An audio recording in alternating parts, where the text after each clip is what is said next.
Assalamualaikum warahmatullahi wabarakatuh. Apa kabar kalian semua? Semoga kita semua selalu dalam lindungan Allah Subhanahu wa taala dan selalu dalam keadaan sehat walafiat. Amin.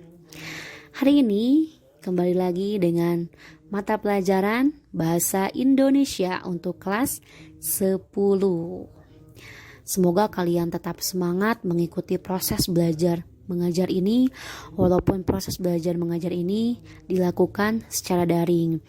Dan mari kita sama-sama berdoa supaya wabah ini segera punah, segera berakhir dan kita bisa melakukan proses belajar secara tatap muka.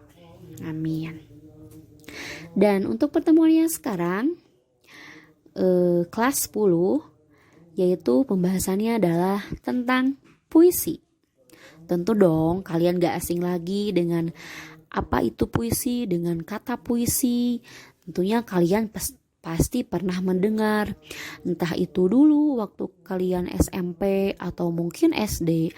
Kalian pernah mungkin untuk membacanya, bahkan membuat puisi itu sendiri. Dan ibu berikan apresiasi buat kalian yang dulu pada zaman SMP atau mungkin SD pernah membaca sebuah puisi dan bahkan membuatnya sendiri serta membacanya di depan kelas. Nah, sekarang ketemu lagi dengan apa itu puisi di kelas 10. Apa itu puisi? Nah, ini adalah pengertian puisi, bahwa secara etimologis istilah puisi berasal dari bahasa Yunani poetes yang berarti pembangunan, pembentuk, pembuat. Dalam bahasa Latin dari kata puta, ini ditulisnya adalah poeta, yang artinya membangun, menyebabkan, menimbul, menyair. Dalam perkembangan selanjutnya, maka kata tersebut menyempit menjadi hasil seni sastra yang kata-katanya disusun menurut syarat tertentu dengan menggunakan irama, sajak, dan kadang-kadang kata kiasan. Nah, itu merupakan pengertian sekilas dari apa itu puisi, bahwa puisi itu berasal dari bahasa Yunani. Nah, jadi kalau misalkan kalian nanti ditugasin nih sama ibu membuat puisi, jadi puisi itu tidak seenaknya saja, ada syarat-syarat tertentu ketika kalian akan membuat sebuah puisi, ya.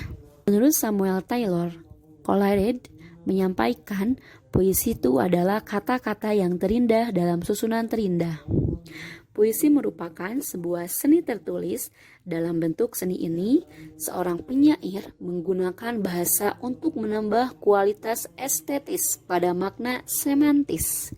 Selain itu, puisi juga merupakan curahan isi hati seseorang yang membawa orang lain ke dalam keadaan hatinya. Nah, ini merupakan pengertian puisi menurut Samuel Taylor. Jadi ini menekankan bahwa suatu puisi itu adalah kata-katanya itu harus yang indah dan sunannya pun harus terindah, yang mengakibatkan nanti si orang-orang yang misalkan kalian nanti membuat puisi, kemudian kalian mampu membawa cara pembawaannya, nanti si orang-orang yang mendengarkan puisi itu bisa terbawa oleh suasana kalian. Nah, itu menurut Samuel Taylor. Oke? Selanjutnya adalah unsur puisi. Tentunya dong ketika kalian buat puisi nggak langsung jiplak saja tanpa ada kata-kata yang indah, asal aja kalian bikin tidak seperti itu. Dalam puisi terdapat unsur-unsur yang membentuknya. Unsur puisi itu terdiri dari, yang pertama adalah struktur fisik, yang kedua adalah struktur batin. Apa itu struktur puisi? Struktur fisik puisi yaitu berupa unsur puisi yang bisa dilihat dan diamati secara langsung dengan mata.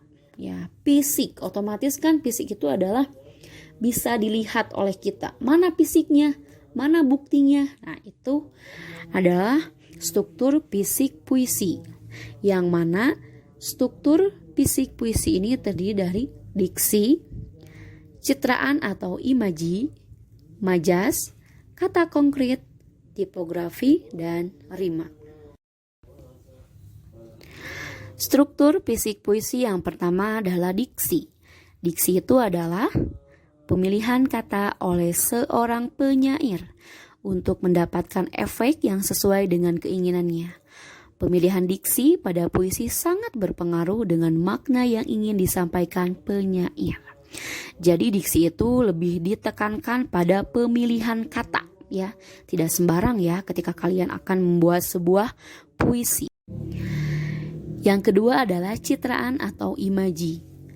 Bahwa citraan atau imaji adalah pemberi gambaran kepada para pendengar atau pembaca agar seolah-olah dapat melihat, mendengar, merasakan atau mengalami hal-hal yang terkandung dalam puisi. Citraan mempunyai 6 macam, diantaranya citraan penglihatan, pendengaran, penciuman, perasaan, perabaan, dan pergerakan.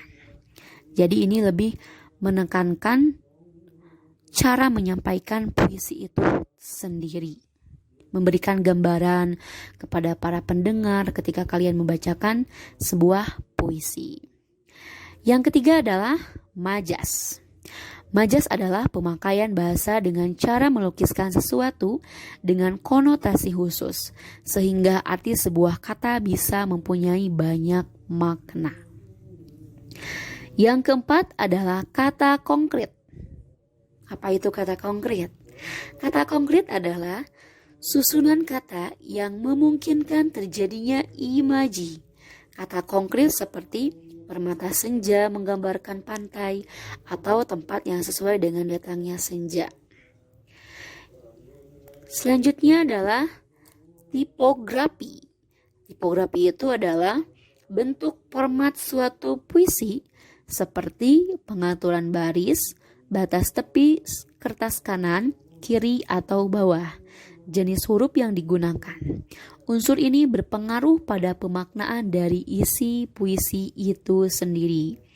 Jadi, kalau tipografi itu lebih kepada pengaturan tulisan puisi. Selanjutnya adalah yang terakhir. Apa yang terakhir? Yang terakhir itu adalah rima atau irama. Bahwa rima atau irama itu adalah persamaan bunyi dalam penyampaian puisi dari awal hingga akhir. Nah, itu merupakan struktur fisik puisi. Selanjutnya yang kedua adalah struktur batin puisi. Struktur batin puisi adalah unsur pembangunan puisi berupa makna yang tidak terlihat oleh mata. Kalau tadi kan struktur fisik puisi bisa dilihat. Nah, ini sebaliknya. Tidak terlihat oleh mata. Contohnya adalah tema, nada, suasana, perasaan, dan amanat atau tujuan. Yang pertama adalah tema atau makna. Ya, contohnya adalah bahwa tema atau makna adalah unsur ini berupa makna yang tersirat yang ingin disampaikan penulis kepada pembaca atau pendengar. Apa sih makna puisi itu yang ingin disampaikan oleh si penulis kepada si pembaca atau pendengar? Yang kedua adalah nada. Bahwa nada adalah sikap penyair terhadap audiensnya yang berkaitan dengan makna dan rasa. Dari nada yang terdengar, audiens dapat menyimpulkan sikap penulis sedang mendikte, menggurui, memandang rendah, atau sikap lainnya.